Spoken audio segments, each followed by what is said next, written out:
스트레스, 너무 많은 책임과 선택을 강요하는 바쁜 생활 탓에 우리의 몸과 마음은 언제나 초과 근무 중이다. 내가 아는 많은 사람이 밤에 잠을 잘 때조차도 톱니바퀴가 계속 돌아가는 것 같다고 말한다. 상황이 그렇다 보니 삶이 복잡해지면서 스트레스 관련 질환의 발병률이 증가한 것은 결코 우연이 아니다. 영국 통계청에 따르면 불안과 우울증, 과민성 중독, 강박 행동 방식은 물론이고 만성 피로와 고혈압, 불면증 등 스트레스의 일반적인 신체적 증상 역시 근래에 들어 급격히 증가했다. 사람들은 저마다 다양한 이유로 명상 클리닉을 찾지만 스트레스 증상 때문에 찾아오는 부류가 단연코 많다. 자발적으로 찾아오는 사람들도 있고 배우자나 연인, 가족, 친구의 은근한 권유로 오는 이들도 있다. 때로는 스트레스 증상이 극심해서 담당이가 소개하기도 한다. 그러나 대부분은 삶의 다양한 문제에 조금 더 잘 대처할 방법을 찾고 있는 평범한 사람들이다.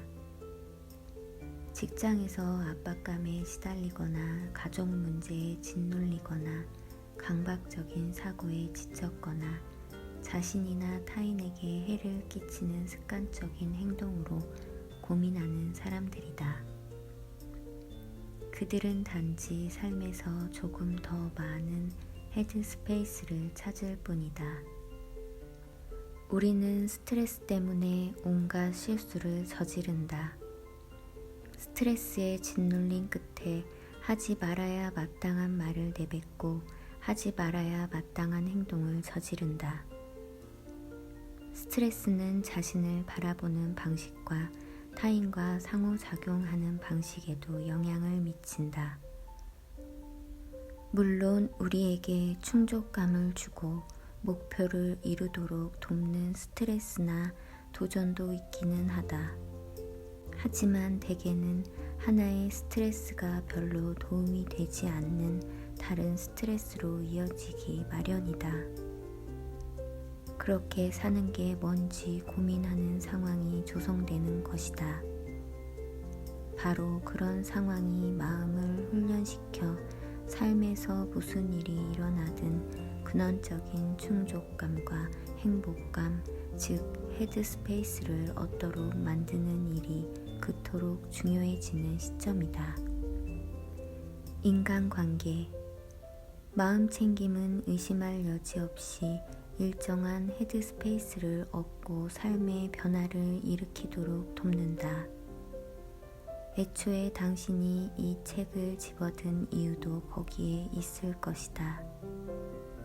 하지만 마음 챙김을 배우고 익혀야 하는 이유는 그게 전부가 아니다. 원하든 원치 않든 우리는 다른 사람들과 함께 살아가야 한다. 깊은 산 중에 틀어박혀 홀로 살아가는 요가 수행자나 운둔자가 아닌 이상 언제나 다른 사람들과 상호작용해야 한다.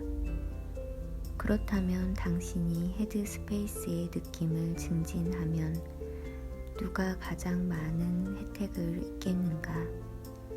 당신일까? 아니면 주변 사람들일까? 마음 챙김을 실행하며 날마다 명상을 해서 마음이 한결 더 고요하고 온화해진다면 당신은 다른 사람들과도 더욱 긍정적으로 상호작용하게 될 것이다. 이것은 아마도 마음 훈련에서 가장 도외시된 측면일 것이다. 서양으로 전해지자마자 명상은 어떤 이유에서인지 오직 나 자신에 관한 것으로 변모했다. 명상이 전해진 초기에는 그런 경향을 피할 수 없었을지도 모르지만 세월이 흐른 지금은 명상을 보다 이타적인 마음 훈련법으로 삼으려는 의도를 갖는 것이 중요하다. 누구든 자신의 문제에 초점을 맞추고 있을 때 가장 치열하게 분투할 것이다. 인간은 그러기 마련이다. 우리는 끝없이 고민하고 반추하고 분석하기를 좋아한다. 사실은 별로 좋아하지 않지만 그러지 않는 게 불가능하다고 느낄 때가 있다. 하지만 다른 사람의 문제에 초점을 맞추고 있을 때는 어떠한가? 내적 분투의 본질이 바뀐다. 그렇지 않은가? 물론 다른 사람이 처한 공경을 떠올리며 슬퍼하거나 분노할 수도 있다. 하지만 당신 자신의 문제를 놓고 고민할 때와는 사뭇 다르게 느껴진다. 관점이 바뀌었기 때문이다. 마음 훈련에서는 이 점이 아주 중요하다. 자신의 걱정에서 조금 시선을 돌려 타인의 행복에 조금 더 초점을 맞춤으로써 당신은 오히려 자신을 위한 헤드스페이스를 더 창출할 수 있다.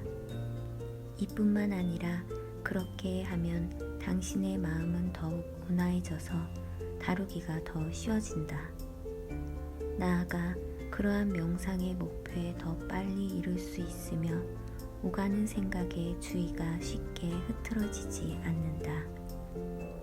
또한 마음이 더욱 명확해지고 안전적이게 되어 변덕스러운 감정에 휘둘리지도 않는다. 그러니 이타적인 면에 초점을 맞추어 명상하라. 그런 명상에는 단순히 옳은 일을 한다는 것 이상의 훨씬 더 많은 의미가 담긴다. 이런 간단한 기술도 이렇게 당신의 인간관계에 매우 큰 영향을 미친다는 사실은 결코 놀랄 일이 아니다. 모든 것과 모든 사람을 더욱 명확하게 자각하게 되면 당신은 타인을 더욱 분명하게 알아차릴 수밖에 없다. 당신이 어떻게 본의 아니게 다른 사람의 화를 돋우는지, 그리고 무엇이 그들로 하여금 당신의 화를 돋우도록 만드는지 알아차리기 시작한다.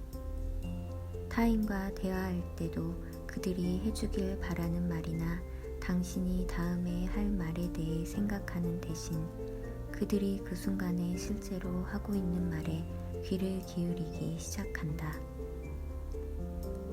당신이 이렇게 바뀐다면 그들과의 관계 역시 실제로 바뀌기 시작한다는 것을 알 수 있다. 그러나 내내 자신의 문제에만 몰두한다면 타인을 위한 시간을 내기가 무척 어려워질 수밖에 없다.